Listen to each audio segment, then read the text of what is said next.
হ্যাঁ, বুঝেছো গিন্নি। এবার মনে হচ্ছে জমির ফসল খুব ভালো হবে। প্রতিবারই তো তুমি ওই একই কথা বলো, কিন্তু শেষমেশ কোনো ফসলই ভালোভাবে ঘরে তুলতে পারো না। কি করব গিন্নি, প্রতিবারই তো মাঠে খুব কাজ করি, কিন্তু কোনো লাভ হয় না। ও কথা বাদ দাও, তোমার ভাইয়ের ফসল কেমন হয়েছে তাই বলো। ওর কথা কি বলবো, ওর তো কোনো ধৈর্য নেই। কাজ ঠিকই করে, কিন্তু বেশি লোভের কারণে কিছুই করতে পারে না। ঠিক বলেছো। আচ্ছা আচ্ছা, থাকো গিন্নি, আমি তাহলে এখন মাঠে যাই, অনেক কাজ পড়ে আছে। আচ্ছা ঠিক আছে, তুমি তাড়াতাড়ি মাঠ থেকে চলে এসো। বেশি রোদের মধ্যে কাজ করে শরীর খারাপ করো না।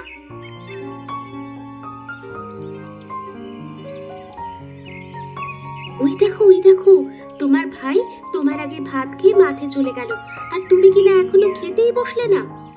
খাবো খাবো, অত অস্থির হয়েও না তো। দাও দাও, ভাত দাও, তাড়াতাড়ি খেয়ে আমিও মাঠে যাই। বাবা যদি সব জমি আমার নামে লিখে দিত তাহলে কত ভালোই না হতো, আর এত অভাব হতো না আমার। যাই হোক, আজ আবার গিয়ে ফসলে পানি দিতে হবে, তাহলে জমির ফসল দ্বিগুণ হবে, আর আমি তাড়াতাড়ি বড় লোক হয়ে যাব। এই কি করছিস? কালকে তো জমিতে সেচ দিলি, আজ আবার সেচ দিচ্ছিস কেন? তাহলে তো তোর ফসল নষ্ট হয়ে যাবে। যা যা, আমাকে এত জ্ঞান দিতে আসিস না, নিজের কাজ নিজে করগা। যাচ্ছি, তবে শোন, বেশি পানির কারণে তোর জমির ফসল নষ্ট হতে পারে, তাই তোকে বললাম। তুই তো প্রতিবারই বেশি লোভের কারণে ভুল সিদ্ধান্ত নিস, আর কোনো ফসলই ফলাতে পারিস না।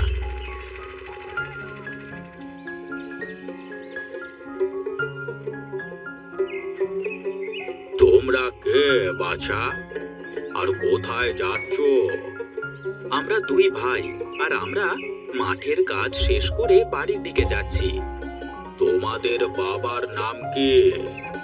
আমাদের বাবার নাম রামগোপাল, তিনিও একজন কৃষক ছিলেন। ও, তোরা রামগোপালের ছেলে?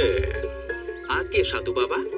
তোমাদের ফসল কেমন হয়েছে বাবা? ফসল তো ভালোই হয়েছে সাধু বাবা, কিন্তু প্রতিবারই কোনো না কোনো সমস্যা হয়ে সব ফসল নষ্ট হয়ে যায়। ও, তাহলে তো খুবই দুঃখনীয় বিষয়। তবে এর একটি সমাধান আমার কাছে আছে, তোরা যদি চাস তাহলে আমি দিতে পারি, তবে এর একটি শর্ত আছে। কিন্তু কি শর্ত সাধু বাবা? শর্ত হলো, আমি তোদেরকে কিছু বিশেষ গুণ সম্পন্ন বীজ দেব, কিন্তু তোদেরকে তা তোদের ফসলের জমিতে সঠিকভাবে ব্যবহার করতে হবে। আর যদি এর কোনো ভুল ব্যবহার করিস তাহলে তোদের ফসল নষ্ট হয়ে যাবে। সাধু বাবা, কিসের বীজ? কিন্তু আপনি এই বীজ আমাদেরকে কেন দেবেন? সে অনেক পুরনো কথা।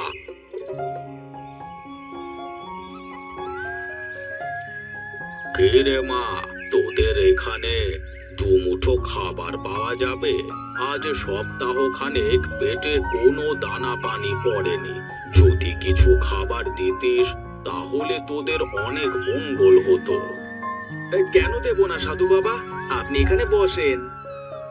কি যে বলো গিন্নি, আমি তো সারা দিনে একবেলা ভাত খেতে পারছি, আর এই সাধু বাবা তো সপ্তাহ খানেক কিছুই খাননি। আমার থেকে তারই খাবার বেশি জরুরি। না না, থাক থাক, তাহলে আমার জন্য তোদেরকে না খেয়ে থাকতে হবে না।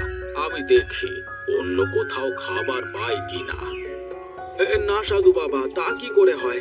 আপনি আমার বাড়ির মেহমান, আপনাকে রেখে আমরা কিভাবে খেতে পারি তাই বলেন। তাছাড়া আপনি খুবই ক্ষুধার্ত, আপনি বারান্দায় বসেন বসেন।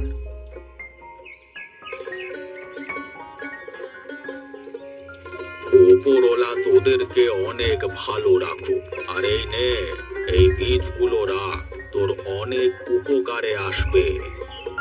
না সাধু বাবা, না, এই বীজ আমি রাখতে পারবো না। আপনাকে কিছু খাবার খাওয়ানোর বিনিময়ে আমি কিছুই রাখতে পারবো না, আমাকে মাফ করবেন আপনি। এগুলো অনেক গুণ সম্পন্ন বীজ, তুই রেখে দে, অনেক কাজে আসবে তোর। তার দরকার নেই সাধু বাবা। আপনি শুধু আমার দুটো ছেলের জন্য দোয়া করবেন, যাতে তারা বড় হয়ে ভালো কিছু করতে পারে। আচ্ছা ঠিক আছে বাছা, তোদের সকলের জন্য দোয়া করি। তোরা সবাই ভালো থাকিস, তোরা অনেক ভালো মানুষ। এখন তাহলে আসি আমি। সেদিন তোর বাবা যদি আমাকে খেতে না দিত, তাহলে আজ আমি বাঁচতে পারতাম না। এই জন্য আমি তোদেরকে এই বীজগুলো দিতে চাচ্ছি।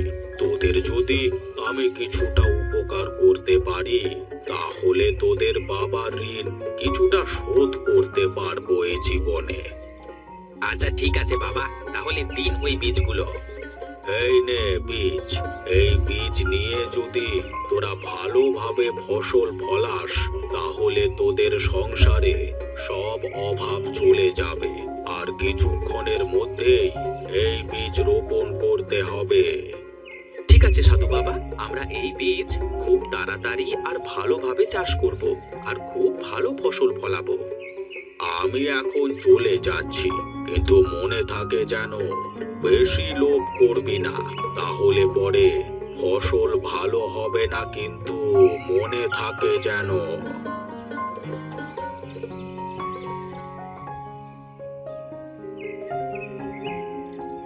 কি গো, আজকে আসতে এত দেরি হলো কেন তোমার? ও সব কথা বাদ দাও, এই দেখো কি এনেছি। কি এটা? এটা কোনো সাধারণ কিছু নয় গিন্নি, এ হলো এক সাধুর দেওয়া অসাধারণ কিছু বীজ। কি হবে এই বীজ দিয়ে? কি হবে মানে, এতে যে ফসল হবে তা দিয়ে আমাদের সকল অভাব চলে যাবে। তুমি থাকো গিন্নি থাকো, আমি গিয়ে নিতাইয়ের আগে এই বীজগুলো জমিতে পুঁতে রেখে আসি। হ্যাঁ যাও যাও, ভালো করে জমিতে পুঁতে রেখে এসো।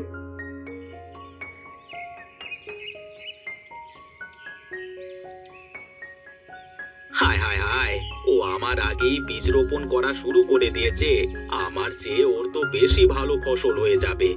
যাই হোক, তাড়াতাড়ি লাগানো শুরু করে দিই।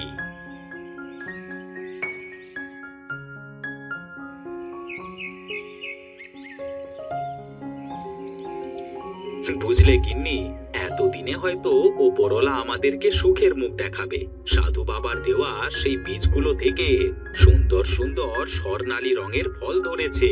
বাজারে বিক্রি করে মোটা অঙ্কের টাকা হবে, আমাদের আর কোনো অভাব থাকবে না। তাহলে তো খুবই ভালো হয়। মহাজনের কাছ থেকে তোমার নেওয়া টাকাও পরিশোধ করতে পারবে, আর সংসারটাও ভালোভাবে চলে যাবে। সবই ওই সাধু বাবার জন্যই হয়েছে গো। এবার যা ফসল হয়েছে না গিন্নি, ভাবছি এই গ্রামের সবচেয়ে বড় লোক আমরাই হয়ে যাব।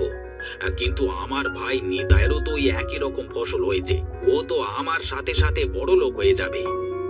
তাতে সমস্যা কি? আর তোমার ভাই বড়লোক হলে আমাদের কি সমস্যা? না না, এ তো হতে দেওয়া যায় না। এই গ্রামে একমাত্র আমি সবচেয়ে বড় লোক হব, কিন্তু ওর একটা ব্যবস্থা করা দরকার। কিন্তু কি করা যায়? হ্যাঁ, বুদ্ধি পেয়েছি গিন্নি। আমি ওর সব ফসল বিষ দিয়ে নষ্ট করে দেব, তাহলে আর আমার সমান ধনী এই গ্রামে কেউ থাকতে পারবে না।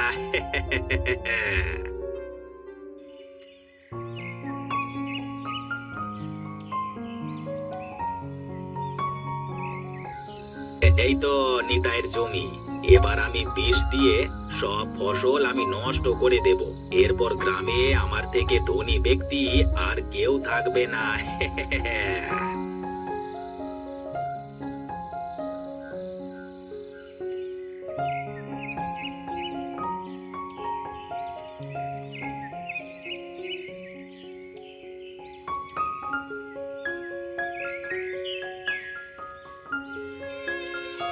হায় হায় হায় হায়, আমার সোনালী ফসলে কি হলো? আমি এবার কি করব?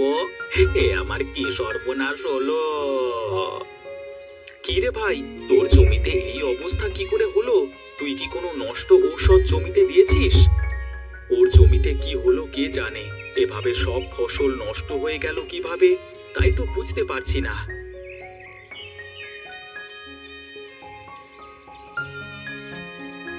কি গো, তোমার এত মন খারাপ লাগছে কেন?